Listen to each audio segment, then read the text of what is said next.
The 15th of February, 1967. A hill called Tra Binh Dong in Quang Ngai Province. 294 South Korean Marines of the 11th Company, 2nd Marine Brigade, dug in on 30 meters of high ground. Before dawn, somewhere near 2,400 North Vietnamese and Viet Cong hit them from every side at once. Fog grounded the gunships. There was no air support. The perimeter broke twice. 4 hours later, 243 of the attackers lay dead in the wire, and 15 Marines. The last of it was settled not with rifles, but with entrenching tools, pickaxes, and bare fists. These were the men the enemy was under standing orders to avoid. By 1965, the central coast of South Vietnam belonged to the enemy after dark. The French had bled there for years and left. The South Vietnamese army held the towns in daylight and surrendered the countryside at night. A CIA assessment that year described one coastal province as just about lost. The problem was the dark. Isolated Allied bases sat like islands in hostile country, and the Viet Cong owned the night doctrine. Sappers crawling through wire to blow gaps with Bangalore torpedoes, then human wave infantry pouring through before the defenders could react. Air support was the answer, except when it wasn't. Fog grounded the gunships. Monsoon clouds sealed off the sky. When the weather closed in, an outpost had its artillery, its wire, and whatever men stood inside the perimeter. Nothing else. Into that country came a different kind of soldier. On the 8th of November 1965, the South Korean 2nd Marine Brigade launched its first brigade-size operation near Nha Trang Air Base in Can Hoa Province. 4 days earlier, the brigade's 2nd Battalion had taken a fortified hill called Ca Tau Mountain in 9 hours, a position the French and the South Vietnamese had failed to clear in 18 years. The Marines went up through ground other armies had written off, hauled captured heavy mortars off the ridge, and kept moving. Their commander, Brigadier General Lee Bong-skul, had told reporters at the Cam Ranh dockside a month earlier what the brigade was for. They had one purpose, he said: combat, anywhere, anytime. If the night belonged to the enemy, these men intended to make the night cost more than it was worth. That meant a different kind of Marine. South Korea's first deployment of the modern era began quietly, in September 1964, with 10 Taekwondo instructors and a mobile surgical hospital. The 2nd Marine Brigade, the Blue Dragons, activated at Pohang on the 20th of September 1965 and landed at Cam Ranh Bay 3 weeks later. These were not draftees swept into a war they didn't choose. President Park Chung-hee insisted only volunteers go, and a man who couldn't keep up was on a ship home within days. What they did with that pool of volunteers set them apart. They built fortified company bases and patrolled outward to ambush, rather than maneuvering constantly the way American units did. A doctrine drawn straight from the Korean War, not the U.S. field manual. They planned slowly, deliberately, often rehearsing an operation before they ran it. And they trained for something most Western armies treated as a relic: hand-to-hand killing. Daily Taekwondo, daily bayonet work. Why drill close combat in an age of automatic rifles? Captain Yoon, a Tiger Division instructor profiled in Black Belt magazine, gave the answer plainly. When the enemy held a bunker and no heavy weapons were on hand, his men simply went in after them. The reason that training existed was about to be tested on a hill in Quang Ngai. That story is coming. First, the kind of men they were. On the 1st of February 1967, near a village called Cang Cu, a Navy corpsman known as Petty Officer G was moving with the 2nd Company's 3rd Platoon when the column walked into an ambush. G treated 3 wounded Marines under rifle fire.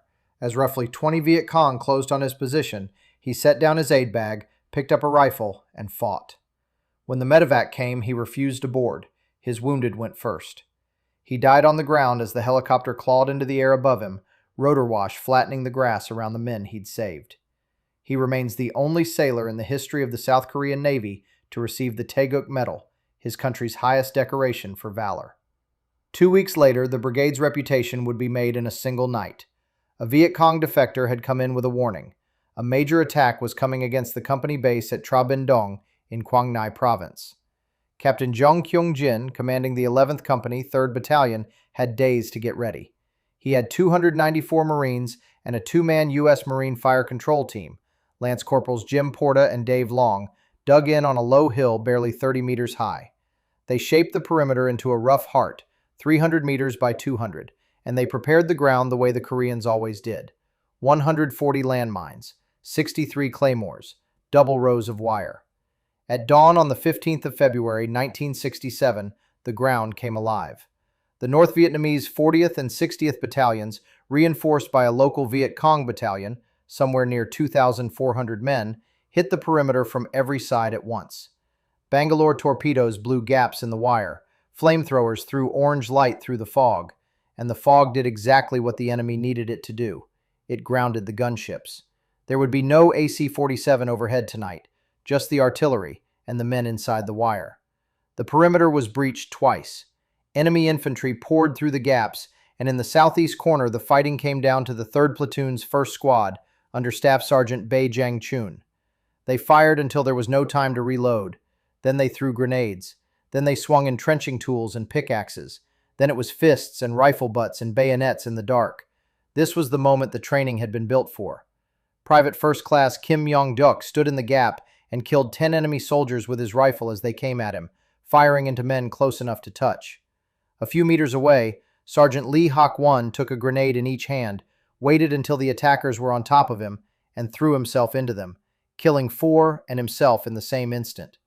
Private First Class Lee Young-buk let the enemy follow him into his own trench, then dropped into a spider hole and fed grenades up into the men who'd chased him.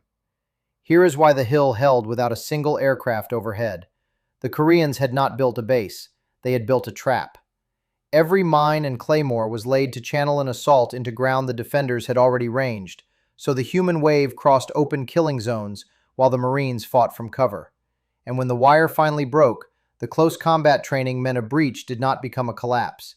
Each penetration turned into its own separate knife fight in the dark, and those were fights the Koreans had trained, every single day, to win.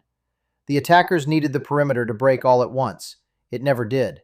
It broke one hole at a time, and every hole closed. After 4 hours, it was over. The North Vietnamese pulled back into the dawn and left the ground behind them. The Marines counted 243 enemy dead around the wire, with 3 flamethrowers, 5 recoilless rifles, 2 machine guns, and thousands of rounds of ammunition. 15 Marines had been killed. 33 were wounded. The response from Seoul was unprecedented. President Park Chung-hee ordered every enlisted Marine in the company promoted 1 rank, the first such mass promotion since the Korean War. Captain Jung Kyung-jin and Second Lieutenant Shin Won-bae both received the Taeguk Medal, the only time in the entire Vietnam War that 2 men were so decorated for the same action. A briefing officer, reaching for words, called them the myth-making Marines. The enemy had a colder assessment, written down before Tra Binh Dong and proven by it. A captured Viet Cong order, reported in Time magazine in July 1966, instructed cadres that contact with the Koreans was to be avoided at all costs, unless a Viet Cong victory was 100% certain. The fear was real, and it was documented. After marching with Korean units in 1966, U.S. Congressman Spark Matsunaga told the House that of every unit he'd seen, none impressed him like the Koreans. They really are tigers, he said. But that same ferocity has a second record, and it is written in Vietnamese villages. The Korean way of war, level the place the fire came from, make it a lesson, fell on civilians again and again. The slogan that spread through Quang Nai afterward was not awe, it was rage, tear apart the blue dragon, rip up the fierce tiger. At Bin Hoa, in December 1966, in the Blue Dragon's own tactical area, roughly 430 unarmed civilians were killed, more than half of them women, 166 of them children. At Phong Nhi and Phong Nhut, on the 12th of February 1968, 69 civilians died, photographed by a U.S. Marine corporal named Jay Vaughn. At Ha Mi, 13 days later, 135 villagers, mostly women, children, and the elderly, were killed and bulldozed into a shallow grave. General Robert E. Cushman, commanding the U.S. Marines in the region, said it plainly years later. We had a big problem with atrocities attributed to them. The reckoning is still in the courts. On the 7th of February, 2023, a Seoul court ruled the South Korean government legally responsible for the killings at Phong Nhi and ordered it to pay a survivor, the first judgment of its kind. The Blue Dragons left Vietnam in February 1972. 37,000 Marines had rotated through, suffering the highest proportional casualty rate of any Korean unit in the war. The brigade lives on today as the Republic of Korea's 2nd Marine Division. But the truer legacy is the contradiction. The unit the enemy was ordered to avoid is the same unit whose name still sits carved on memorial stones above the graves of women and children. Go back to that hill at first light, Tra Binh Dong, the wire holding, the ground covered in the men who tried to take it. The ferocity that won that hill and the ferocity that emptied those villages were never two different things. They were the same edge, turned in two directions. On that hill, the training worked exactly as intended. So did everything that came after.